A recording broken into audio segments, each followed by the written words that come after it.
Friday. It is Friday, June 10th. And I am in the studio with my special guest, Alan Floor. Alan is a veteran, and I mean that in the best sense of the word, a veteran in the industry who's done quite a few interesting things. We were having an interesting conversation about working at an agency and kind of some of the things that translate into what we do in corporate. So I thought I would bring him on the show to talk a little bit about that. Say hi, Alan. Hi, Alan. All right, that's how I like it. A man that follows orders. Charlie, good to see you, man. Yeah, good to have you on the show, man. So I'm honored. Yeah, just for our guests, the way to pronounce your name is Floor, as in like floor, but right? Floor, is that right? Yeah, there's a big engineering firm in Southern California called Floor Engineering, and that's the best way I can tell people to do it, because if you spell it, you can't pronounce it. Gotcha. All right. So you've worked at 3 different agencies, and you had your own agency staffing firm. Then you went into banking, gas, consumer products, architecture. You even spent some time working on top secret searches. And now you're in, it's basically construction, right? Commercial construction, yeah. Commercial construction. Okay. Yeah, we do big stuff: hotels, big apartment towers, university buildings, etc. All right, gotcha. And so there, you are a talent acquisition manager. You've been there. This is W.E. O'Neill, right? You've been there for 5.5 years. 6 years. Okay. Yeah. There we go. Yeah. Cool.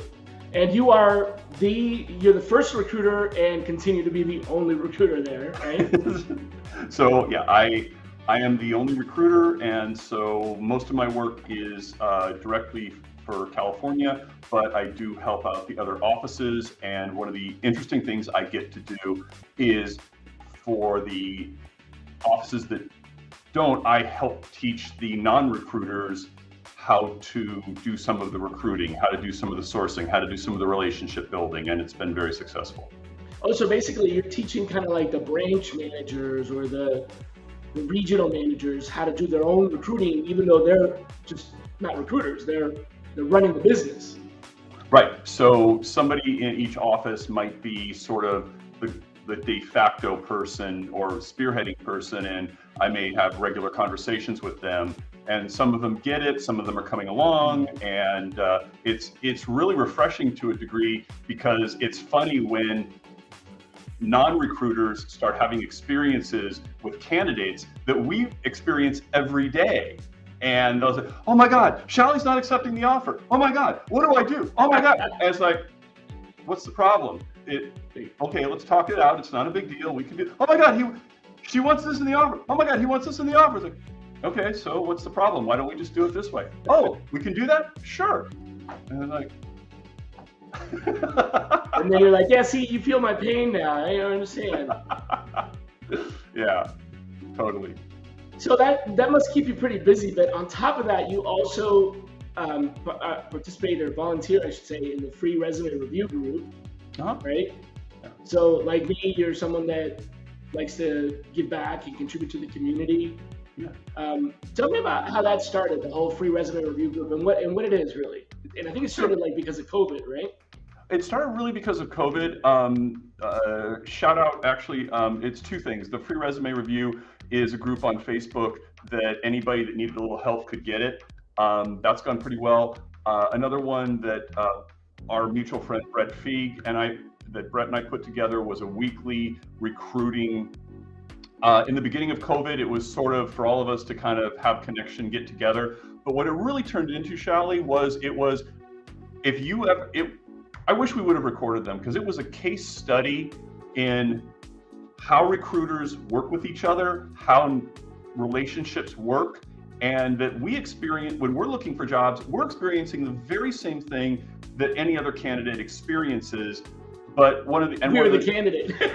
Exactly. But one of the things that was fascinating is we started out with about 25 or 30 people, and over months, all of a sudden, they started getting hired And I would propose that every single person in that group, part of the reason they were hired is because of something somebody else in that group did for them. They made an introduction, they made a call, they gave an opinion. And then once they got a job, a couple weeks later, they were back on and they were helping. So it was great. Interesting. And now the group's not around anymore, or? No, it is. It's actually every Thursday. It's called the, hold on, I can get it. It is actually, if anybody's interested, we're trying, we're also busy. We're trying to revive it, but it's every Thursday, 1 o'clock, well, 1 o'clock Los Angeles time. So you'll have to make your adjustments. It is called the Talent Collective. And if you go look for the Talent Collective with Brett Feig, you'll find it. You'll find the link. And it's nice to see people. Okay, cool. I'll put it up there when I get a second. Yeah. So the other thing that you also do for the community is you're a Clubhouse leader, right? Well, I used to be. I was one of the first people on Clubhouse. I thought it was a very interesting platform. I wanted to try it out, and during COVID, it was pretty interesting. But I was an early user. I wanted to see how it would work. What I will say is I still think there may be value in Clubhouse. I think for recruiters, I think that if you're thinking about being on Clubhouse or managing a Clubhouse room, you should think about your sector, your industry, and how you can actually add value even beyond the recruiting. And what I mean by that is I'm in commercial construction, and in every role that I've had, one of the things I've learned, I'm fascinated by how this business works. When I was at the bank, I was fascinated by that. I learned about all the gossip, what company is doing what, who's getting acquired, who's laying off, who's building, who's gotten great projects. When you're a recruiter talking to a potential candidate and you can speak to that, you've really increased your credibility very quickly. And so for Clubhouse, I haven't been on in a while because it's kind of gotten a little messy, and so my opinion only. Okay, yeah, so you sort of weaned off of it, yeah, because it got noisy, messy. Well, there was a particular recruiting club, and it was really interesting. But the problem is by the time the host got through, hey, everybody, let's introduce and tell us about yourself, you couldn't get through 30, 40 people before all of a sudden now your time's up. And if you're going to do it, you really have to be intentional about it. Yeah, yes. Got it. So we're going to talk about this, and that's it. Yeah. Yeah, that's it. Yeah, I was wondering about that because I was on there. I was invited by my friend Ronnie, and I was on there for a while. I joined a few things, and then it got to the point where I was like, all right, so you got a room full of 300 people, and just like in an actual room with 300 people, who gets to talk? Mm-hmm. Right? Who gets to talk? Who gets to listen? And so it got a little busy for me. Mm-hmm. So I just haven't been on there in a while. But I do like listening occasionally to people that are talking about something. It's kind of like almost like having a radio show where you can, participate a little bit. It's like an interactive radio show, sort of. Well, and that is one of the best things I did notice. Same to your point, Charlie, is if you find a topic you like, it can be a really quick way to connect with a person or a couple of people. And this is how you got in touch. This is how you first got in touch with them. If I didn't know you from Adam and you were talking and we were both in a Clubhouse and you were talking, hey, that's real interesting. I could send you a request to connect up, and then I could shoot you a LinkedIn and make a note of, hey, we connected on Clubhouse. I really loved what you talked about, blah, blah, blah. I'd love to ask you just one or two questions if you ever have a minute. That can be beneficial. I think right now, last time I've been on the Clubhouse, I saw there was a lot of NFT and well, yeah, I saw that too. Yeah, NFT and influencer stuff and blah blah blah. So yeah, I've kind of dialed it down a little bit. Yeah, but we'll see how it ends up. I hear that. Yeah. Well, we had talked about a couple of things that that I thought were pretty important. And one of the conversations that we had was about sourcing from partners and vendors. Oh yeah. Actually using your company's partner organizations and vendors as a source of candidates. Mm-hmm. And that's something that actually, I believe it or not, I put that on my intake meeting form. It's one of the questions that I ask is, do we have any partners or vendors that we could talk to? And recruiters are always like, why would you want to know that? And I'm like, well, listen, if you're talking to a vendor that sells stuff to us, they probably also sell stuff to other companies like us. Yeah. So that's my take on it. But what do you do with that? Tell me more about that. So my favorite one is going to be the banking one. So at the bank, they were very technically ahead of themselves. So you had a whole Cisco installation, you had an EMC storage installation, and they were all running on Microsoft servers. And each of those, there was an EMC, a Cisco, and a Microsoft rep. Okay, so you also need to be careful who you're asking what. So, right, don't spill the beans. So I needed to hire a couple of Cisco engineers. So I built rapport with the Cisco rep, and I'm like, hey, I'm looking for a couple of Cisco guys. Who do you know that I can call? And he's like, oh, Alan, I don't know anybody. And I'm thinking, that's BS.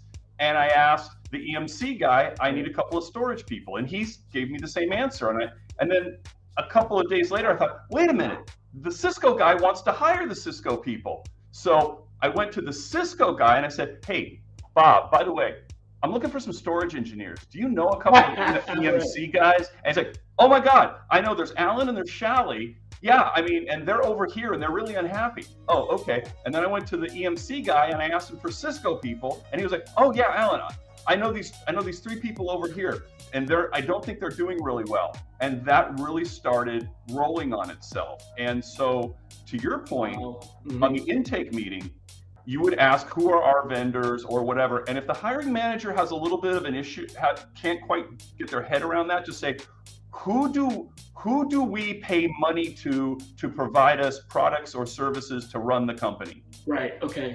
Right. Who are we paying to provide us with solutions or with services, and then go to them, right?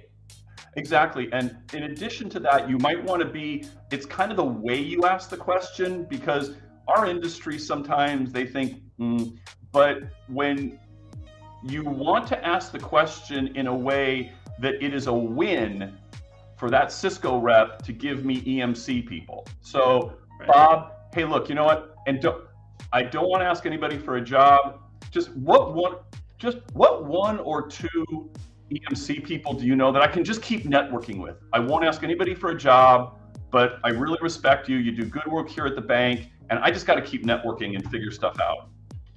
You'll have a better chance of getting names. Okay, that makes sense. That totally makes sense. Yeah. And so, tell me a little bit more about when you bring that person. Like, how do you tell them you got their name from somebody? Is it just like, hey, I'm calling you because you were recommended by someone else, and you treat like a regular referral, or? Sure. So there's a couple of different ways. Number one, I learned long ago, if you gave me Bob Smith's name for a position, one of my first questions to you, Shally, would be, hey, Shally, is it okay to use your name? Right. And if it's yes, that's easy. If it's not, I'll just say, hey, Bob, look, my name's Alan Fleur. This is why I'm calling. Look, realistically, you're going to laugh, but I'm calling because during a conversation, Shally he mentioned your name during a conversation. It wasn't as a referral or anything. And I thought, right. So that's another way to go. Yeah. He dropped your name, and and I took it on myself to look you up. Yeah. So I'm reaching out. That's kind of like I like that. I like that. Some time ago, there was, and this might have been cool back in the day, but it's not cool anymore. There was a guy I worked with that used to send out these emails that were his recruiting emails, where the email would basically say, your name was given to me by somebody that highly respects you or whatever. Yeah. And it was a total lie. I mean, it was like he just found somebody on LinkedIn, and they would email them, be like, "Hey, your name was given to me by someone," and it backfired a couple of times because people be like, "Well, who gave you the name?" And of course, he had this way to like, "Oh, well, we're working with them; they're a candidate, so it's confidential. I can't let you." I don't like that, man. That doesn't feel right with me at all. So I never did it. And another one that he also did, again, the same guy. I don't think he's in the business anymore. Was he would say, our hiring manager or the hiring manager said that he wanted to meet you. Like he told us to come get you, to come look you up. Yeah. And that one also did not sit well with me because I never did that one, but I thought to myself, well, what if the candidate actually ends up talking to the hiring manager and asks the hiring manager, well, what made you decide to reach out to me? The hiring manager's going to be like, what are you talking about? Yeah. So, kind of feels, I don't know, dirty.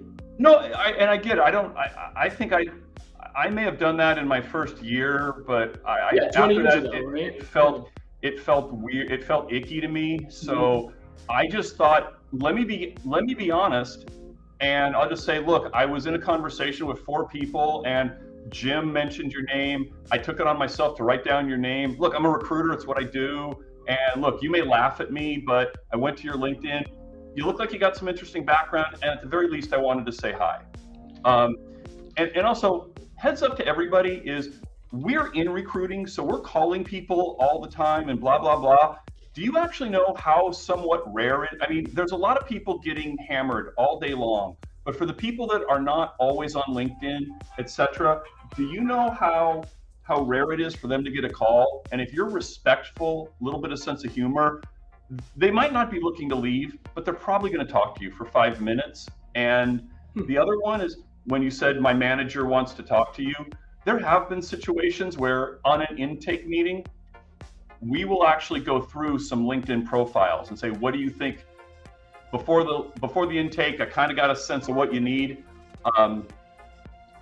Here's a couple of, now, and if the manager says, oh yeah, I like Bob and I like Jessica, then I can call Bob and Jessica and say, hey, look, here's the situation. Bob, my manager, I went through some profiles and he identified you and one other person initially that he might be interested in. So my boss tells me I got to make the call, Bob, so you can hang up on me or we can have a conversation. And that's legitimate. Right. I like that. Tell me a little bit more about that. I know we talked about how you actually use this as a technique. You involve hiring managers in sourcing. You actually get hiring managers to do sourcing. Yes. For recs that you're working. So I know you also work with them on, people that have they own their own branch or have their own business, but the people that are actually hiring managers for your recs, how do you get them to do sourcing for you? Well, I mean, look, they want to hire the right person. So here's something I had to get over is I'm pretty ADD and if I didn't call them, then, blah, blah, blah. It's like, no, the goal is to hire the right person. And if I'm the right person to call them, that's great. But if somebody in my company knows Shally, I'm going to go up to that person, whether they're the hiring manager or not, and say, John, Mike needs to hire somebody. We've identified Shally. Can you do me a favor and reach out to him? And I did it. Look, this week we hired a vice president and I brought him in. I've known him. I've known the candidate, but I stepped away from the interview process because the hiring team had a handle on it. The hiring manager called me and said, hey, do you want to send the offer letter or should I? And I said, look, Mike, you've been quarterbacking this. The candidate knows you. I think it's better if I send you the offer letter and it comes from you. That's that continues the relationship. And he goes, that's great, thanks. So at every step, we should always be able to step away and let go of a little bit of the recruiting ownership, especially if your hiring managers are willing to help. God bless them. Yeah, that makes sense. But I think you told me a little bit about actually having them source, not just get involved in the process, which obviously that's wonderful. And, if they're willing to do that, that would be a bonus. But I think you also mentioned that you got them to actually find candidates for you. Well, sure, because they've got a LinkedIn network. They know in this, commercial construction, architecture, and a couple of other industries are case studies on networking. It is an extremely tiny world, as big as it is. And so if one of our competitors, I'll walk up to a hiring manager or a project manager and say, hey, look, you came from company ABC. We need a superintendent. Do you know anybody over there you can reach out to? And they'll normally say, yeah, there's one or two people I think are pretty good. Good, can you talk to them? Sure, I'll text them today. Okay, great, thanks. That's good, I like that. Yeah. Do you ever actually send them a little blurb to send out? Like, here's a blurb, can you post this on your network or whatever? When I first got here, I did that a little bit, but now if you're meaning, so if you're talking direct sourcing, I did that a little bit. If you're talking about something they can post to their LinkedIn, yes, I will do that. Kind of write it for them. Yeah. Obviously, they would edit it a little bit, but like, hey, can you post this on your LinkedIn? Can you post it? Maybe they are a member of a group on LinkedIn or something that you're not a part of. So, I've done that quite a bit, where I write a little write-up and send it to them, and they actually just post it right on their group. Yeah, I do that often. I will call specific people when we have a brand new job, and especially if it's niche-y, and I'll just say, hey, look, I'm going to send you this link. Can you click on it and post it? And if you want to make a comment, I'd appreciate it, and blast it out to your network. But the funny thing, especially in commercial construction and even architecture, is, my most powerful tool, my best beyond the tools and everything else, this is my absolute positively best tool. Yeah, I have one too. Yeah. You know what? I got a second one too. Oh man, you got me beat there. This industry is very high touch. It's very relationship oriented, and actually, to your point, Shally, about sourcing your team, I made a couple notes here before our get together. Just this week, I've gotten 5 referrals from my coworkers just this week. Wow. And now, do I think they're all qualified? I don't know. But the other thing that I know is, even if I call the person up and they're completely not a fit, and this is a tip for all the recruiters that might be thinking differently, is if this person is not for us, I'm going to do 2 things. One, I'm going to offer them some coaching on their resume. And number 2, if I have relationships with with other companies or competitors, and I think they're a decent person, I will refer them over there. I will send the resume to an executive or somebody else and say, I spoke to this guy, Shally, I like him, we don't have a place for him, and you know what, if you've got a place, I'd talk with him. So you are basically giving away candidates. Oh God, yes, regularly. Oh my God, yes. I've done it for many years when I had my company, when I had the agency. I got called all kinds of names by my bosses at the agencies. But in our profession and networking, you have to give before you get. And something that I've learned is, if you want to accelerate the quality of your network, and if you look at the 80-20 rule, is if you are an executive at a concrete company and we have a couple of conversations, we meet at an event, and oh yeah, Alan, yeah, if you keep your eyes open for person X, oh okay, because we don't compete for those types of candidates. Well, if I send you 1 or 2, and oh thanks, appreciate it, and then I call you up and I say, hey, look, I'm looking for a project manager. Can you give me some suggestions? Oh, Alan, I really can't think of anybody. I'm really sorry. I'll do that twice, but now all of a sudden you just dropped from my top 20% into my 80% network of I don't know you. And your 20% gets very valuable very quickly. Gotcha. And sharing people they don't have jobs for gotcha. Well, and they're also probably fibbing a little because they don't want you to take from whoever. But here's the other thing that's interesting. If I helped, because he's chiming in here, Glenn, if Glenn was not a fit, and I called Glenn and said, Glenn, I'm going to forward you to these 2 companies. If Glenn gets hired, Glenn's going to call me and thank me. And the next time I need to network, Shally, do you guess if I call Glenn up, he's going to be helpful? Probably. Yeah, baby. I'm pretty sure he would be. Yeah. He's gonna at least take your call, even if he can't help you, right? And he'll also be very candid and say, sorry, man, don't have anybody off the hand. Let me think about it. Call me next week. Or, hey, you know what? All my folks they're solid right now, but I'll keep looking. Okay, fine. No problem. That's good. Basically what you're saying, it's kind of a pay it forward thing, right? Absolutely. Yeah. And even in my industry, there's probably 10 of me, people like me in Southern California. I kind of know who all of them are, but there's only 2 others. So the 3 of us, we actually work with we actually help each other. We refer candidates, we give feedback, and we laugh when somebody goes, oh, hey, did you call Bob? Has Bob from company X called you? I go, no, he never calls me back. He goes, yeah, he called me because he needed something. Oh, what did you tell him? I said, where were you the last 3 times I asked you for help? Yeah. Yeah, it happens a lot. That's true. I know. So something that you do that I did a little bit of, and I still kind of do occasionally, and I have a really cool anecdote to share with you about this, is you use greeting cards. Like we're talking about, in the mail. Yeah, exactly. Wait, is that a blank piece of paper, basically? Yeah, with our logo on it. Yep. Oh, with your logo. Gotcha. Okay. So you use greeting cards as a way to. It's not just to say thank you. It's also you send it to new hires.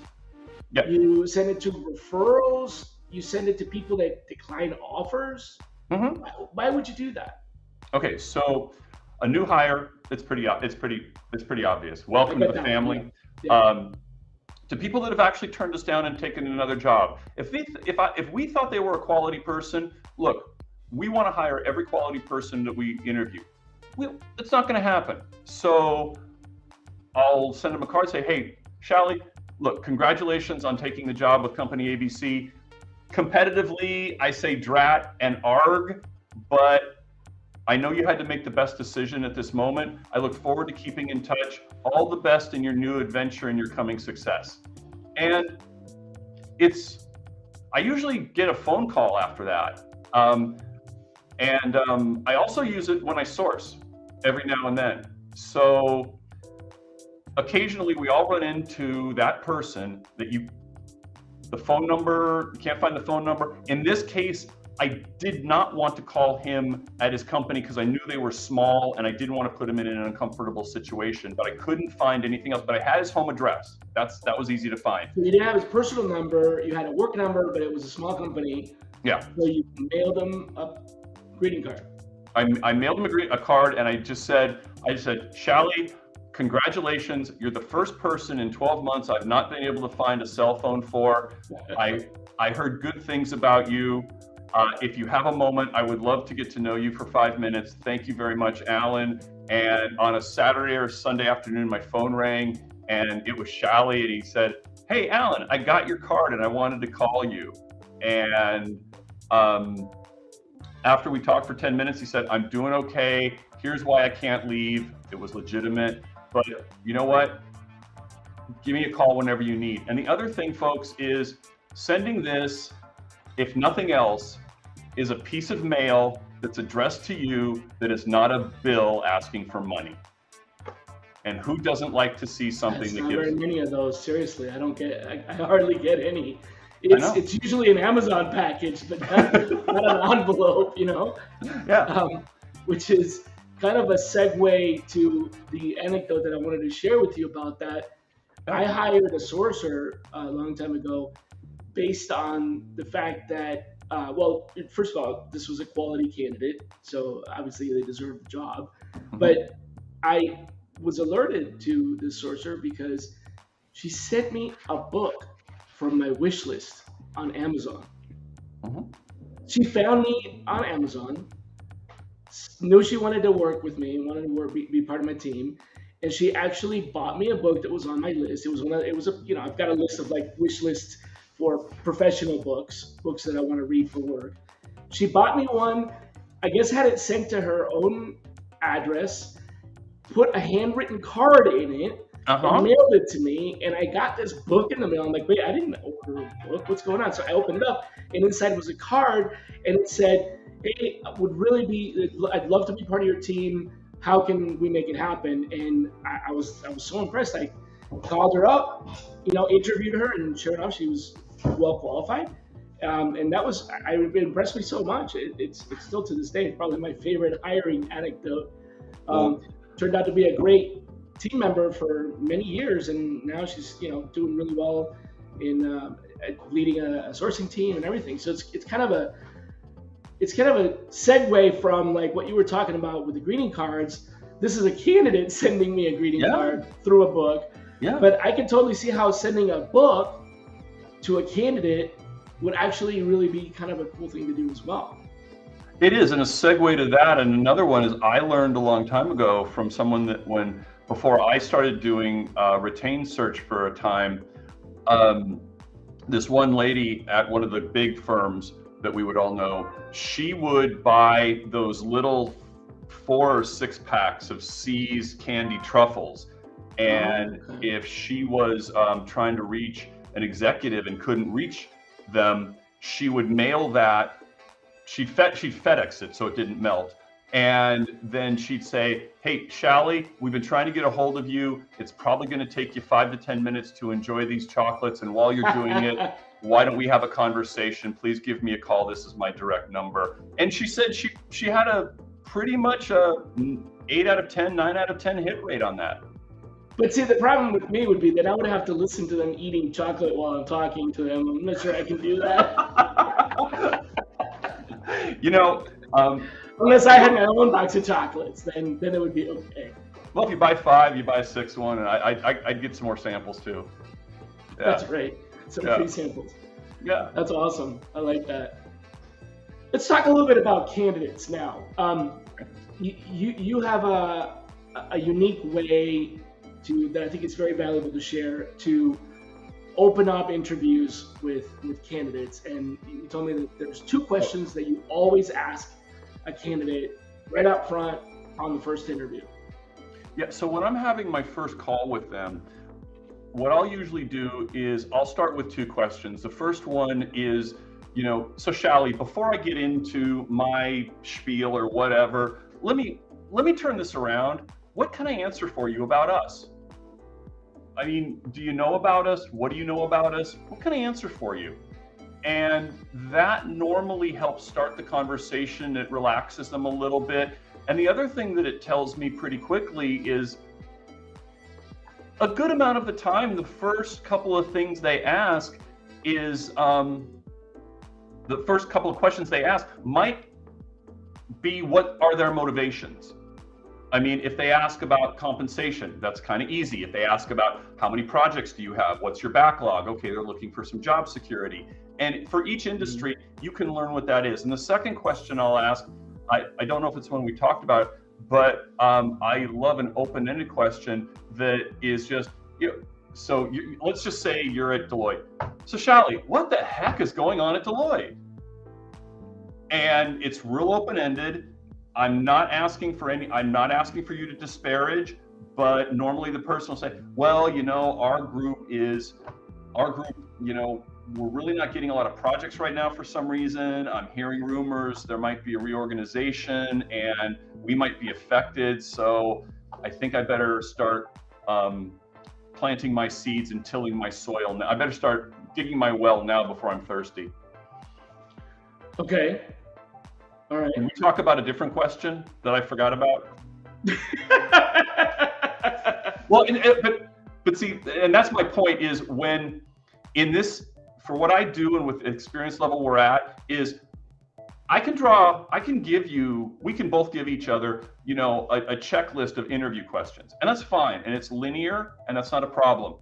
What I've learned in many cases is my interview is I do have a list, but then all of a sudden they might say something else, or they might pause too long when I ask a question, or they might sigh That's a an little indicator bit. of something, right? And they might, and all of a sudden I go on I take that off ramp. I'm like, okay, hold on, we want to. That's called active listening, by the way. That's active listening. It's a technique. Well, I'm not going to say what's on this, but on the other side, because I talk a lot, is STFU.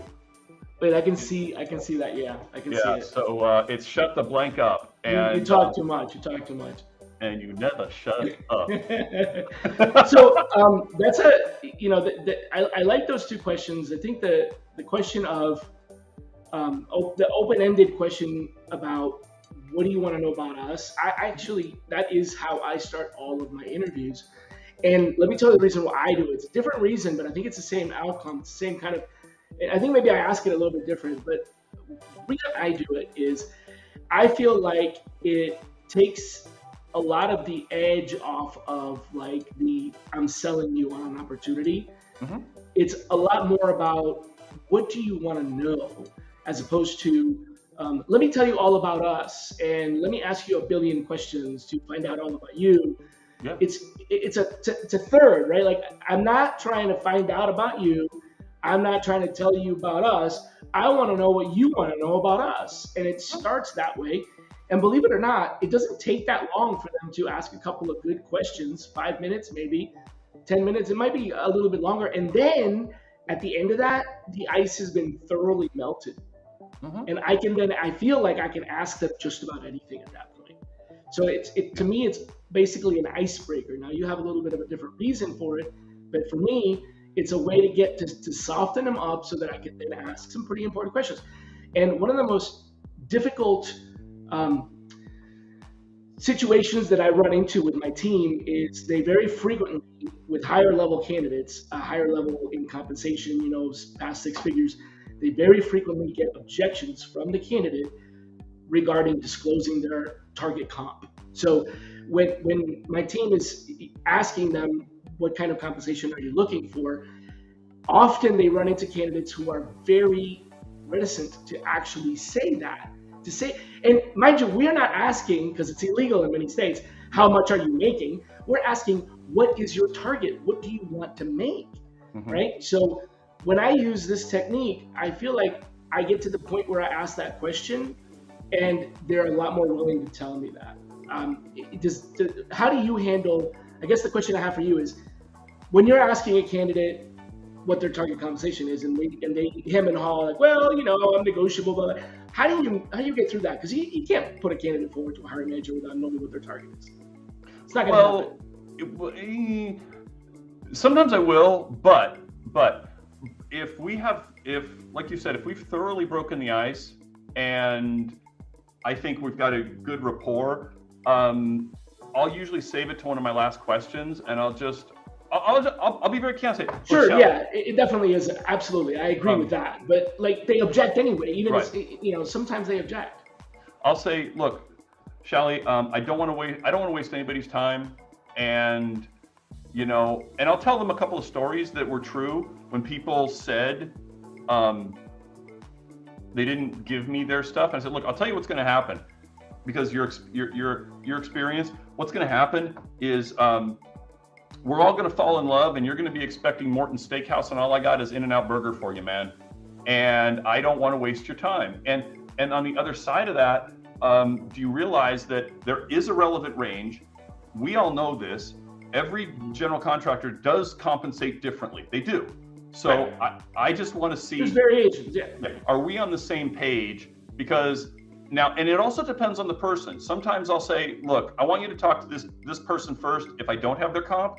And there's other times where I'll say, look, we're not all about the money here. I'm not going to deny money's important, but we have a relevant range. And if we can't have this conversation, I can't even have you talk. Forward. I can't move forward. And I'd say I have that happen 1 out of 100 times, maybe. And yeah, no, I'm glad that we're addressing this, because it's not like this is a complete roadblock. It's just it happens with enough frequency that it's a topic of conversation in our weekly huddles, maybe every other week, where somebody will bring it up. As I was talking to this candidate, and they just were really actively refusing to give me a range. So it happens less with me because of that icebreaker. I think maybe the icebreaker is part of it. Yeah. I like what you're saying. I also had one of the team members that has a lot of experience with executive recruiting and talking about comp with insensitive situations. He said that one of the techniques that he uses is more along the lines of it's not that trying to negotiate compensation right now. It's I need to understand what is going to motivate you. What would motivate you to make a change? Otherwise, it's not worth having the conversation, right? So, and this kind of works with passive candidates. Active candidates is a little bit different because if somebody has applied for the job and perhaps they are not working right now, they're first of all a lot more likely to tell you what their target is, but it's not as difficult to get them to reveal that. With a passive candidate, that's almost like, look, I know you're working right now and you're making money. We called you. I'm not saying that this is what we tell them, but in my mind, I'm thinking, we called you. So there's got to be something that motivates you to leave. And I know it's not all about the money, but if I offered you an amount of money that's going to be well below what you're making right now, the whole thing is going to make no sense. So I need to know what that is. And so that's kind of another way to handle it, right? Yeah, true story though. And this is where the people business of our business is. So many years ago, and this company shall remain unnamed. They built this whole 45-minute, 60-minute ask questions. It was an executive search firm. It was this really badass program. And when it was done, it shot you the results and said, hey, congratulations, based on all the information you gave us, you should be making X. And the funny thing is we heard that a lot of the executives that were like, oh yes, I want to see what this company thinks of me, blah, blah, blah. And it was all of a sudden it goes, congratulations, your base should be $500,000. And the guy's like, I'm at 800,000. What the hell is your system talking about? So this is where the human part of what we do is important, to your point. And I understand there's various ways to approach it. One of the ways I do it is, and I do it this way is, we've got Post-it notes here. And I learned a long time ago when hiring managers, you show them the resume, you talk a little bit. Oh, what are they making? Oh, well, they're making 150. Yeah. Oh, I'm not interested. So I go, so what I tell the candidate, which is what I do, is I say, look, we need to talk about the comp because you're here. Look, I can't put you forward until that, but let me tell you what we're going to do, and I'm going to tell you my why. I'm going to write it down on a Post-it note. When we're done with this conversation, I'm going to throw that Post-it note away. When the manager asks, if the person I give your information to says, what's he making? My response is going to be, you know what?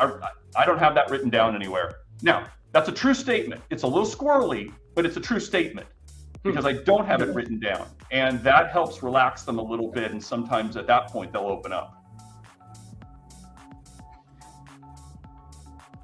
That's a good one. I don't have that written down anywhere. Yeah, I thought I wrote it down, but I don't think I have it anymore. Well, because how many times have we had a great candidate? The hiring manager is gonna complain about the pricing. And it's like, let them fall in love. Yeah, no, and I'm not asking because I want to preempt anything. Right. It's just that I know that I'm going to introduce them. Hiring manager's going to want to meet with them because they look good and I'm recommending them. So they're going to want to have a conversation. Then they're going to get to the conversation. And at some point, it's going to come up. And I certainly don't want there to be some kind of complete mismatch where now both the candidate and the hiring manager are going to look at me and go, why did you make this connection? It doesn't make any sense.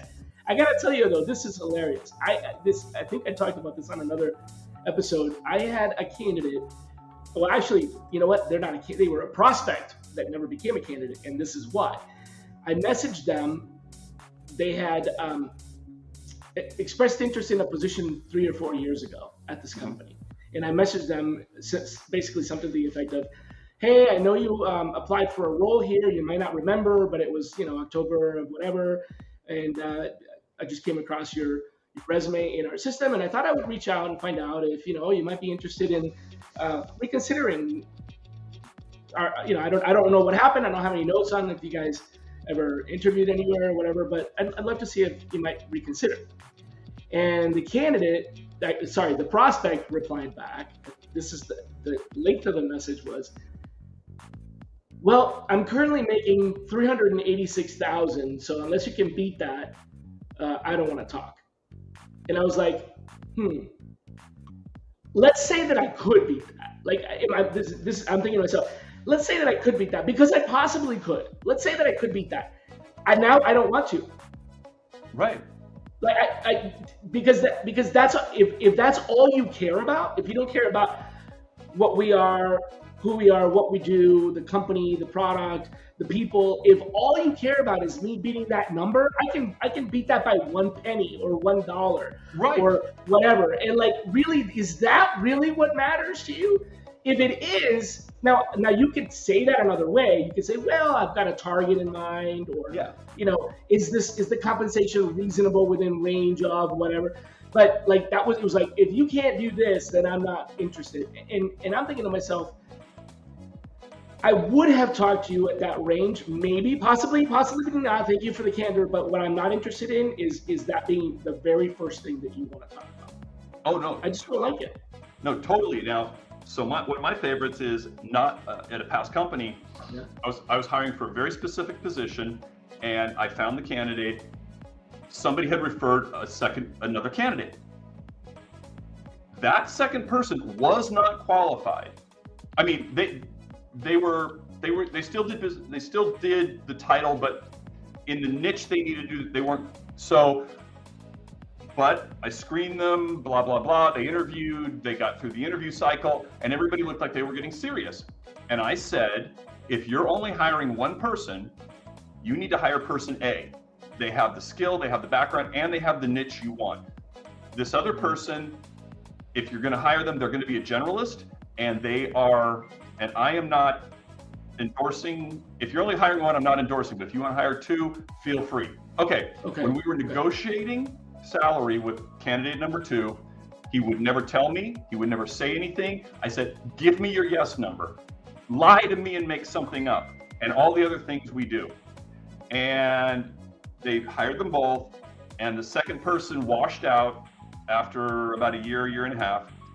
The no number one. What? The no number one, the one that, okay. So then we're in a meeting, and somebody goes, well, by the way, Bob left us. I'm like, yeah, I know. Called it. Well, no, you're like, I figured that one. Yeah. Well, but before that, the person goes, well, how did he fail? How did you fail to screen him properly? I said, whoa, I got all the emails. Wasn't my candidate, wasn't my recommendation, and I've even got the emails to you guys saying, I don't think this is a person we should hire. So let's not go there. And they were like, what do you mean? And I'm like, let me pull up a long email for you from a year and a half ago. Yeah, the one that said, don't hire this one. Yeah. So, right. Because it was just like, I said, right. Don't you guys remember that even when we were negotiating the offer, you guys got upset because of the back and forth, and you came into my office and said, here's the number, that's the number, and you tell him that if he doesn't want to consider that, we're not going to update it, and we're done. And then he accepted. So just in the process, didn't we learn something? We did, yeah.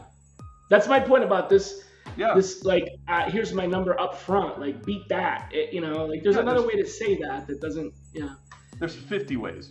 Yeah, there's a lot of ways. Yeah, that's a good point. So, I know I've kept you a little bit more than I promised I would keep. I don't mind. I actually have to ask you this. This is my last question I have to ask you. And this is a controversial one, so I'm glad I'm leaving it to the end when I think a lot of people are probably starting to bail out. You say that recruiters should stop telling hiring managers every candidate is a rock star. Oh, yeah, absolutely. Now, I agree with that. I don't think any candidate is a rock star until after we've interviewed them, by the way. Right. So I've got a paragraph that I write, 2-3 sentences that I write, and I tell everybody on my team to make sure that you pitch the candidate based on here's what the requirements say, and here's what you're expecting, here's what they can do, here's why it's a match. It's a logical case of this is why this person, is qualified for the role. It may not be on their resume, it may be based on a conversation we had. But I totally agree with you. However, I want to hear your reasoning behind why we should stop saying any candidate is a rock star, unless they maybe really are a rock star, as in like they get on stage and they play the guitar and 300,000 people stand up and applaud. Tell me about that.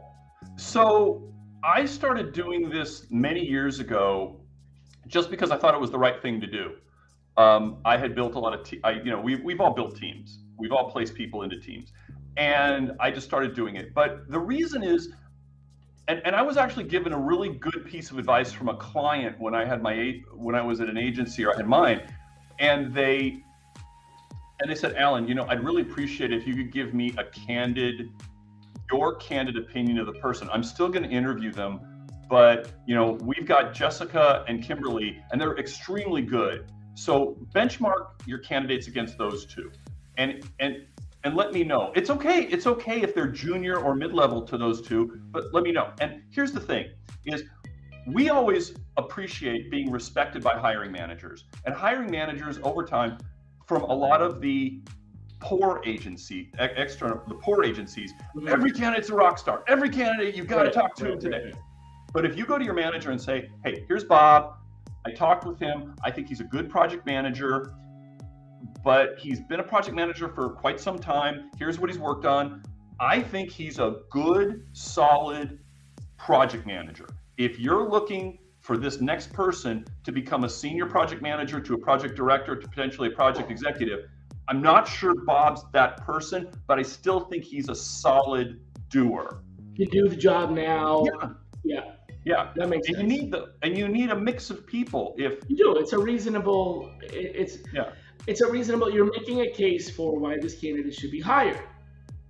If you believe this candidate should be hired, which is your job and it's your value add as a recruiter to essentially evaluate a candidate and present them as a potential hire. So you wouldn't be forwarding them to the hiring manager or moving them forward or whatever you want to call it if you didn't believe this candidate could do the job. So you're logically explaining this candidate can do the job, but you don't have to oversell them. Right. It doesn't benefit anybody to oversell them. Well, and also in the other direction, it does help build tremendous credibility if you, and this will be my last quick story.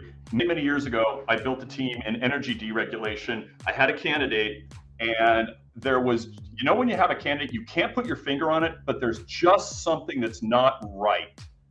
And so I went to the vice president at the client who I placed, and I said, here's a resume with a big red mark through it. I said, there's something, but his resume looked good. But I said, look, there's something not right here. I want to give you this resume. I am not presenting him as a candidate. I'm letting you know. And the VP said, oh, we're he starts Monday through recruiting agency X. And I said, Jim, I'm just letting you know there's something that's not right. Anyway, so about 2 months go by, and I get a call from the HR people at this company at about 7 at night on a Friday. Remember we interviewed Shally? I'm like, ooh, yeah. Well, has he found a new situation? Well, we're supposed to have him. He's supposed to start interviewing it over here at JPL on Tuesday, but no, right now he's fine. Well, we'd be interested. Could he start? I'm like, start? Well, yeah, we interviewed him. I mean, we just went with somebody else, but could he start? I'm like, okay. Well, could you call him right now and get back to me? I'm like, okay. So I'd already placed many of these people. So I got on the phone and I called Glenn that was there. And I said, Glenn, what the heck is going on? He goes, oh yeah, that guy we hired about 2 months ago? He was a true hacker. He's got energy trading. He took all this, he copied all this software. We can't even get into these systems right now. We need somebody to get into his world and stop just fix it. And I'm like, oh, so I call HR back and they said, I said, well, I talked to Shally. He is available. I goes, well, could he do a contract to perm? Because he could start as a contractor. Yeah, he's open to that. Like what, a week from Monday? He goes, well, we are 24/7. I'm like, what are we talking about here? He goes, when could he be here? Today? Tomorrow? Well, right now. Tonight. So I said, okay, I'll make you a deal. Your place is 20 minutes from me. I'm going to drive over. I'm going to have all the documentation. You sign it. I'll call Shally back. Shally showed up at 2:30 a.m. on Saturday morning and started digging in, was on a contract for about 3 months and got hired perm and fixed everything. But that started because another recruiter didn't do their due diligence or didn't come and say, here's a candidate, and either I really like them, I endorse them, I think they're pretty good, I think they'd be a fit with our culture, and I think we should talk to them. And the rare occasion, I can't put my finger on it, but there's something wrong, you will build your credibility and respect. That's right. Yeah, because it's our value. We are adding on if all we do is just take a resume off of a web page and slap it into a rec, and then that's it. I mean, then there's no value add. Part of our value is that we're helping managers make decisions. We're not, we're not just throwing paper at them. We're not just filling a funnel. We are helping them make decisions. Sometimes one of my biggest pet peeves with the whole submittal, hiring manager, accept kind of process is that sometimes we do our job when we provide an option, even if that option isn't the one that gets hired. In other words, the hiring manager has to make a choice. They have one candidate right now. We do our best in providing them a second candidate, so at least they have a choice. Yes. And that's still our job, even if they didn't take that second candidate. Right. But now they have a comparison and can make a good decision and before they didn't. So I think that's our most important value. It's also when you have a relationship, whether an external or an internal, and you really understand what's needed, that same company, different position, they needed someone to lead the 24/7 help desk for their customers. And we'd gotten a few people, and I finally brought a couple other candidates. I said, you need to talk to Linda. And he looked, he goes, Alan, what the heck? She's got some of the technical, but you know what you need? You need a den mother. Because you've got these people you've hired, many of your hires have been from 3 big energy companies. You've got 3 conflicting cultures here, and nobody's talking. She can build this, but you need someone that's a communicator and a collaborator. I said, you interview all 3 of these people. So they all interviewed. Linda was interviewing. I still remember at 2 p.m. She was done at 3. About 3:05, my phone goes off, and Linda goes, hey, I really appreciated it. Thank you. I really enjoyed meeting Jim. I don't know if I'll get the job, but it really seems like a really cool challenge. And my office phone rang, and I said, hold on a second. So I pick it up, and it's Jim. He goes, hire her now. And the mother comes in. And she did phenomenal work. So listen to your company, observe your company, listen to your people, look at the culture, look at the fit, because you may bring a person that on paper technically might not look, but they fit a lot of other criteria. That's right. That's the value add. Yeah. Well, hey, listen, man, thanks for being a guest today. I really appreciate all the sage advice. This was fun, man. Hey, that's the best time, right? When it's fun and it's valuable, that's the double whammy right there. Yeah, this was great. I appreciate the questions and everybody listening. Hey, thanks for listening. Much appreciated. All right. Any closing words for everybody before we clock out? Hey, it's Friday. I never miss watching one of these. And, because it's Friday, I know most of the recruiters here are going to be buried after 2 or 3 p.m. when everybody makes their decisions. Take a deep breath. It's a good nightmare to have. That's right. It's a good problem to have and get through it. All right. That's right. Have a great weekend, everybody. Thanks, everybody. Bye.